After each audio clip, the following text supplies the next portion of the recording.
Amém? Ezequiel, capítulo de número 36, a partir do verso 16, lemos assim: Veio a mim a palavra do Senhor dizendo: Filho do homem, quando os da casa de Israel habitavam na sua terra, eles a contaminaram com seus caminhos e as suas ações, como a imundícia de uma mulher em sua menstruação, tal era o seu caminho perante mim. Derramei, pois, o meu furor sobre eles, por causa do sangue que derramaram sobre a terra, e por causa dos seus ídolos, com que a contaminaram. Espalhei-os entre as nações, e foram derramados pelas terras, segundo os seus caminhos e segundo os seus feitos, eu os julguei.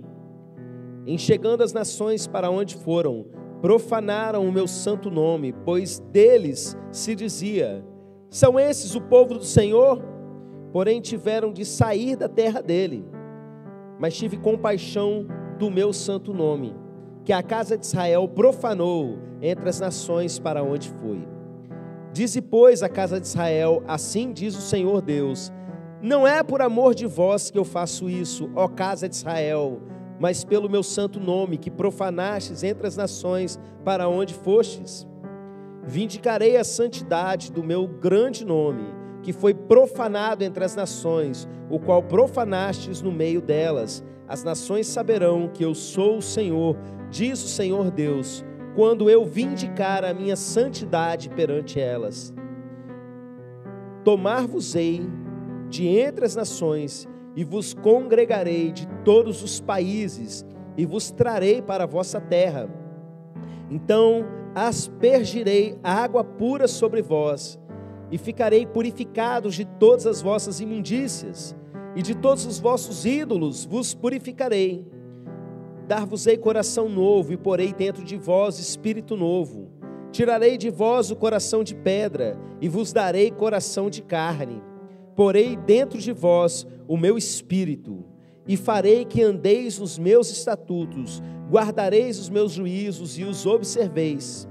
Habitareis na terra que eu dei a vossos pais, e vós sereis o meu povo, e eu serei vosso Deus. Livrar-vos-eis de todas as vossas imundícias. Farei vir o trigo e multiplicarei, e não trarei fome sobre vós. Multiplicarei o fruto das árvores e a novidade do campo, para que jamais recebais o opróbrio da fome entre as nações. Então vos lembrareis dos vossos maus caminhos e dos vossos feitos que não foram bons. Terei nojo de vós mesmos por causa das vossas iniquidades e das vossas abominações. Não é por amor de vós, fique bem entendido, que eu faço isto, diz o Senhor Deus. Envergonhai-vos e confundi-vos por causa dos vossos caminhos, ó casa de Israel. Assim diz o Senhor: no dia em que eu vos purificar de todas as vossas iniquidades, então farei que sejam habitadas as cidades e sejam edificados os vossos lugares desertos. Lavrar-se-á a terra deserta, em vez de estar desolada aos olhos de todos os que passam. Dir-se-á: essa terra desolada ficou como o jardim do Éden. As cidades desertas, desoladas, e as ruínas estão fortificadas e habitadas. Então as nações que tiverem restado ao redor de vós saberão que eu, Senhor, reedifiquei as cidades destruídas e replantei o que estava abandonado. Eu, Senhor, o disse e o farei. Assim diz o Senhor Deus: ainda nisso permitirei que seja eu solicitado pela casa de Israel, que lhe multiplique eu os homens como um rebanho, como um rebanho de santos, o rebanho de Jerusalém. Nas suas festas fixas, assim as cidades desertas se encherão de rebanhos de homens, e saberão que eu sou o Senhor. Amém? Vamos orar mais uma vez? Você pode orar pela minha vida. Peça para Deus falar com você nessa noite. Peça que Ele use a minha vida para falar com o seu coração. Estenda suas mãos na minha direção, pode começar.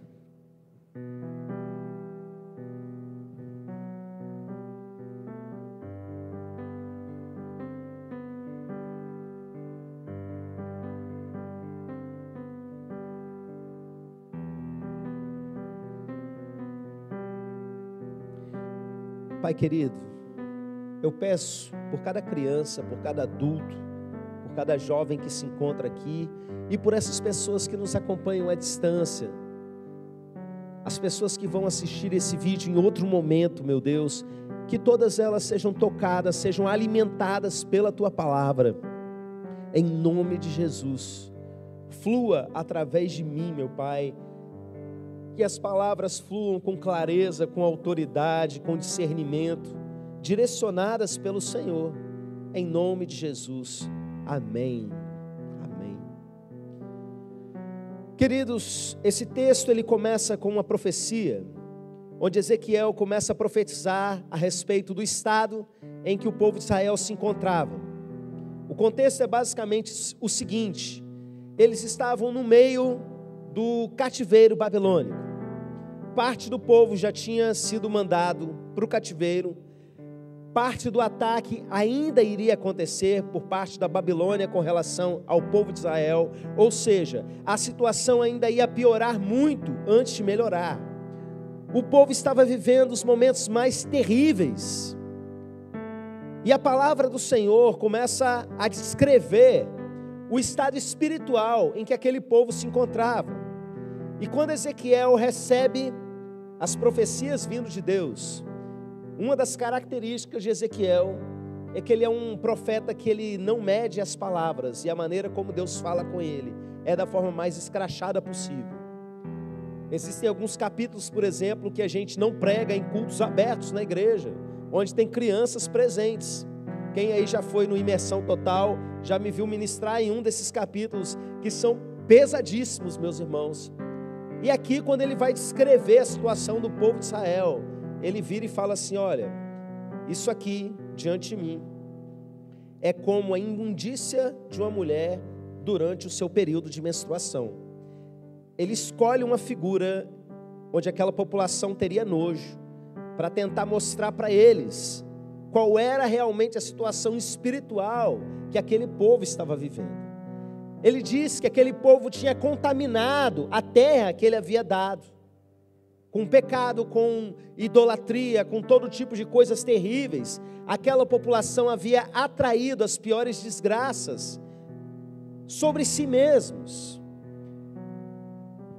É no livro de Ezequiel que a gente vê os castigos mais horríveis que um ser humano poderia receber, a ponto dos ateus olharem para a Bíblia e citar alguns textos do livro de Ezequiel, dizendo: como pode existir um Deus capaz de fazer isso com a sua própria criação?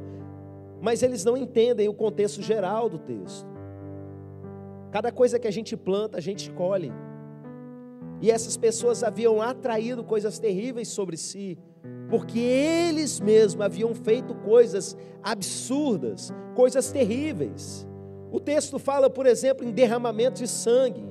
E uma coisa que a gente vê acontecer muito no livro de Ezequiel é Deus expressando a sua ira com aquele povo, porque eles tinham matado os seus próprios filhos, tinham sido capazes de pregar os seus próprios bebês e sacrificado a demônios em rituais diabólicos horrorosos. E essas coisas, meus irmãos, não tem como passar impune. Não tem como as pessoas plantarem esse tipo de coisa e esperarem não colher coisas tão absurdas quanto. E a gente vê essas coisas acontecendo, até que a gente chega nesse capítulo, e Deus vira e fala assim: olha, eu vou mudar essa história, eu vou tirar vocês dessa situação, de vocês estarem espalhados aí fora da terra que eu dei para vocês. Eu vou trazer vocês de volta. Algo maravilhoso vai acontecer. Eu vou derramar do meu espírito sobre vocês. Profecia para séculos lá na frente. Profecias que o povo judeu que havia seguido Jesus lá no livro de Atos foi desfrutar ali em Atos capítulo 2. Profecia sobre a era da igreja, quando ele fala assim: por meio do Espírito, vocês vão ser capazes de seguir a lei que eu dei. Mas algo nos chama a atenção, meus irmãos, nesse texto, que é o coração da mensagem de hoje, que eu quero que você preste bastante atenção. Quando Deus faz essa promessa de resgate, de trazer de volta esse povo, ele vira e fala o seguinte: não é por amor de vocês que eu estou fazendo isso. Quem percebeu esse detalhe no texto? Porque por 2 vezes Deus vai falar isso, e na segunda ele diz assim: e que fique bem entendido, não é por amor de vocês que eu estou fazendo isso, é por causa do meu nome. E esse é o assunto da nossa mensagem. Existe algo muito importante que a gente precisa entender nesse texto, mas de cara eu já quero destacar essa estranheza.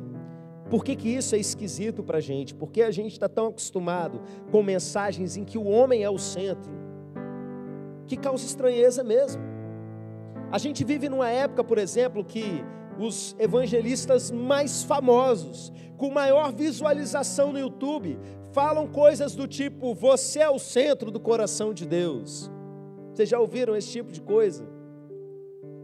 Que viram e falam coisas do tipo assim: você é o ponto fraco de Deus. A chamada teologia do coaching, que as pessoas usam argumentos para elevar a autoestima do ser humano, para que ele se sinta bem com a sua própria vida, num tipo de discurso que nada tem a ver com o que a Bíblia ensina. Mas pastor, você está falando algo do Antigo Testamento, não é assim no Novo. Conversa fiada. A mesma pregação está presente, eu posso mostrar para vocês. Quer ver um exemplo como a gente está tão acostumado em nós sermos o centro de tudo? Quantas vezes eu vejo pregações que se limitam a dizer: Deus ama você. Mas está errado isso, pastor? Não, a Bíblia diz que Deus nos ama. Deus amou o mundo de tal maneira que deu o seu Filho unigênito. Mas a partir do momento que a gente recorta só essa parte da mensagem e se esvazia de todo o resto, e não prega, por exemplo, a respeito do arrependimento, e dá uma ênfase só no amor de Deus, a gente aleja a mensagem do Evangelho e gera esses absurdos que nós estamos vivendo nos dias de hoje, onde se tolera todo tipo de pecado em nome do amor de Deus. Vou dar um exemplo para vocês.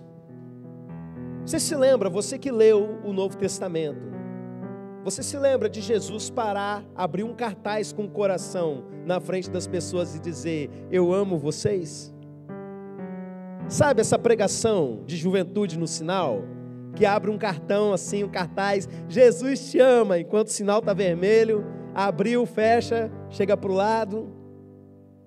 Nada contra, acho que eles estão tentando fazer algo, beleza, mas há um perigo nisso. Quando você chega e corta a parte da mensagem e deixa só uma beirada, porque as pessoas não sabem nem o que é o amor. As pessoas hoje não sabem o que é amor, o amor conforme nós temos definido na Bíblia. Recentemente eu postei um vídeo bem curto comentando aquela frase que as pessoas dão de testemunho quando chegam na igreja e falam que passaram por uma grande dificuldade e tiveram que aceitar Jesus, e dizem o seguinte: eu não vim pelo amor, eu vim pela dor. Que bobagem, meus irmãos. Na dor ainda era o amor, sempre foi o amor de Deus nos conduzindo a Ele. Um povo que não sabe o que é o amor, porque pensa que amor é carinho, é passar a mão na cabeça. Você não vai encontrar em todo o livro de Atos as pregações nas viagens missionárias de Paulo, ou as pregações de Pedro dizendo: ei, irmão, Jesus te ama. Paulo chegando na sinagoga, confrontando aquele tanto de gente, falando: eu vim aqui para dizer que Jesus ama você. Não existe isso. E eu não estou dizendo que está errado dizer que Jesus ama. O que está errado é dizer só essa parte. Porque como era a pregação de Jesus: o reino de Deus está próximo, arrependei-vos e crede no Evangelho. Como foi a pregação do apóstolo Pedro, cheio do Espírito Santo, lá no dia de Pentecostes: arrependei-vos, pois, e convertei-vos, para que sejam apagados os vossos pecados, e venham assim os tempos de refrigério na presença do Senhor. A mensagem não é simplesmente: olha, você é muito amado, e porque você é fofo, porque eu acho você a coisa mais cuti-cuti, e está tudo bem, a mensagem é só isso. Não. Nós não somos o centro, não é sobre nós. O mundo é muito maior e o amor de Deus é muito maior do que a nossa capacidade de definir. Ano passado, esse ano mesmo, um dos meus filhos disse que ia orar para parar de chover para a gente ir para a praia.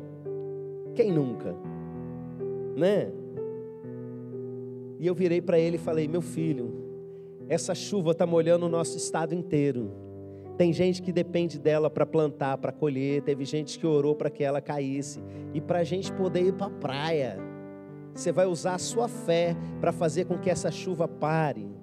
Não é sobre nós. A gente está tão acostumado.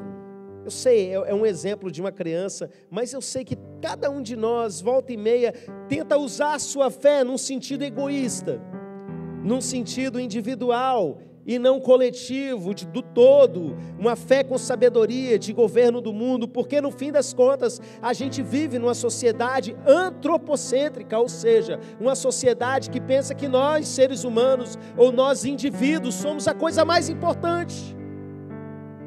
E Deus vira e fala para o povo de Israel: não foi por amor a vocês, foi por causa do meu nome.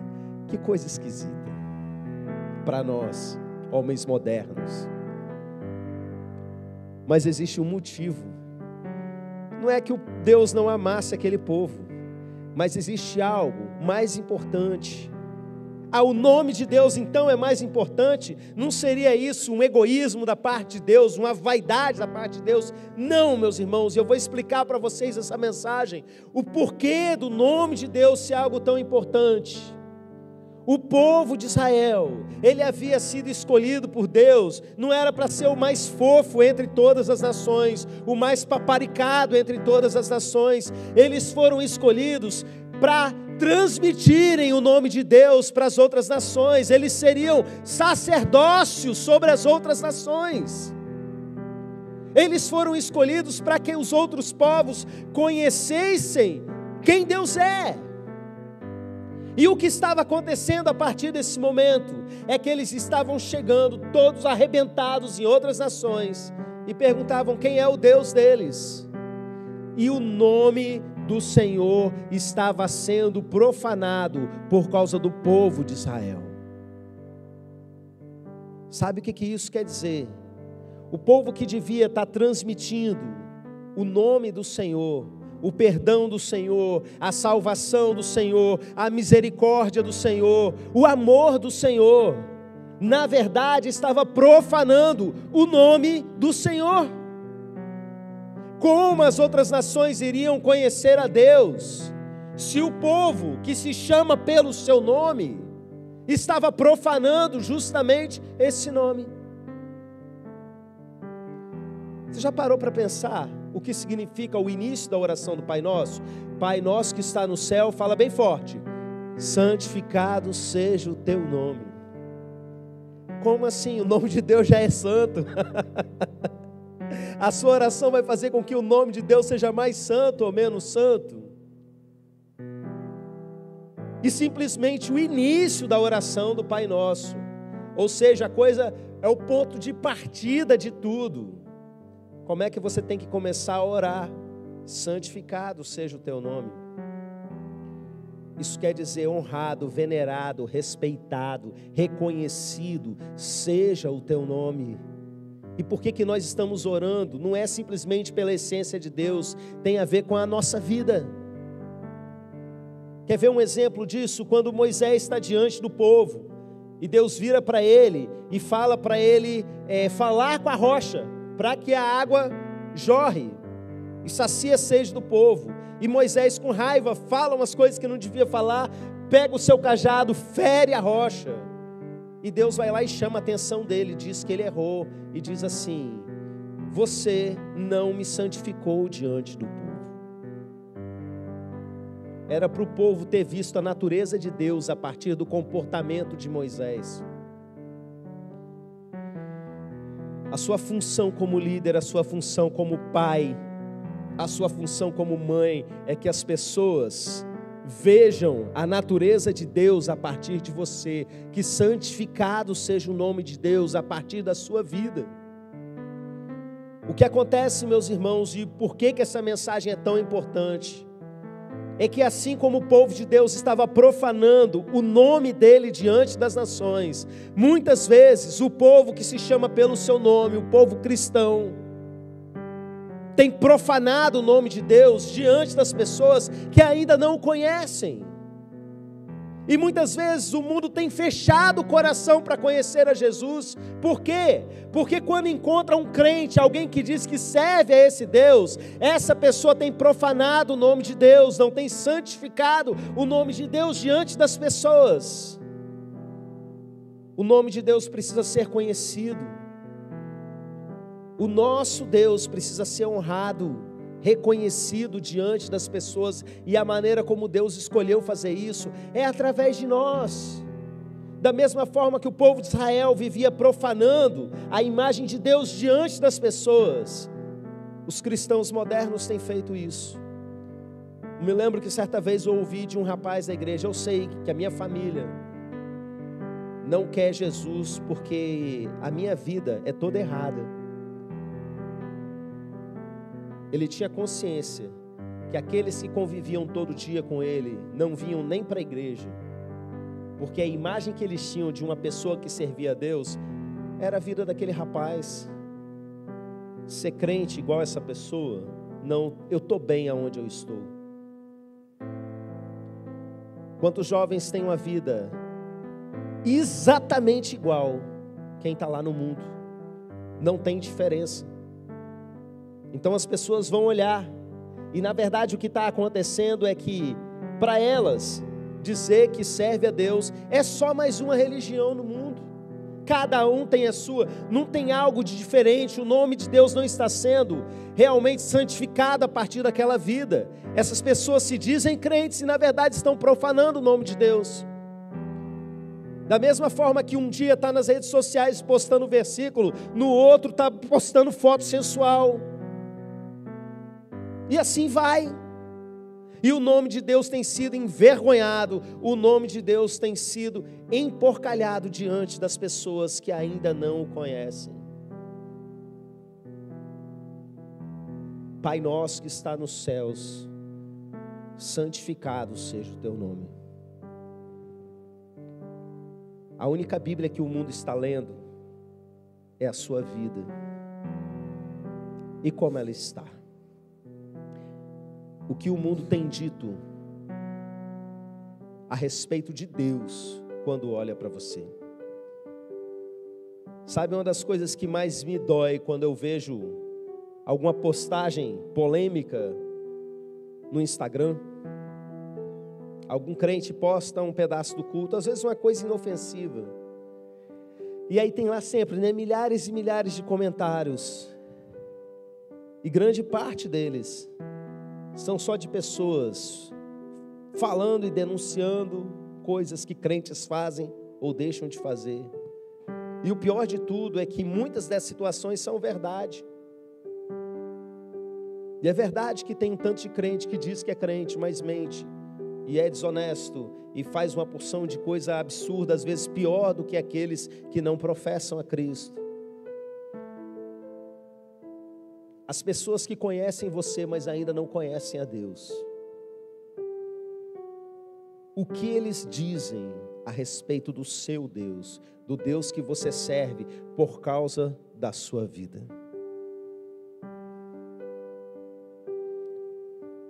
O nome de Deus é mais importante do que o seu bem-estar, do que a sua alegria momentânea, do que qualquer outra coisa.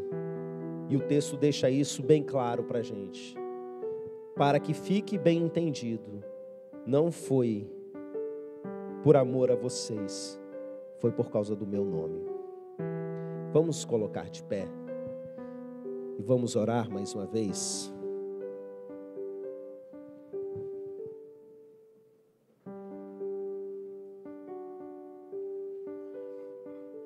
Pai querido, nós te agradecemos pela tua graça e misericórdia, por tua bondade, que mesmo sem a gente merecer, o Senhor tem manifestado graça sobre as nossas vidas. Nós te agradecemos por essa palavra nessa noite e clamamos ao Senhor, para que o Senhor nos dê clareza, quebrantamento de coração, para que o Teu nome seja glorificado a partir de nós, para que o mundo conheça o Teu nome, quem realmente o Senhor é, como Deus, como Pai, a partir do relacionamento que nós temos com o Senhor. Santificado seja o Teu nome, meu Deus. Que nós não sejamos aqueles que vão profanar o Teu nome entre as pessoas, mas que nós sejamos aqueles que santificam o Teu nome diante daqueles que não Te conhecem. Em nome de Jesus. Amém e amém. E que a graça e a paz do nosso Senhor e Salvador Jesus Cristo, o amor de Deus Pai e a comunhão com Seu Santo Espírito seja com cada um de vocês, meus irmãos, e com todo o povo de Deus espalhado pela terra. Amém e amém. Deus abençoe vocês. Uma boa noite.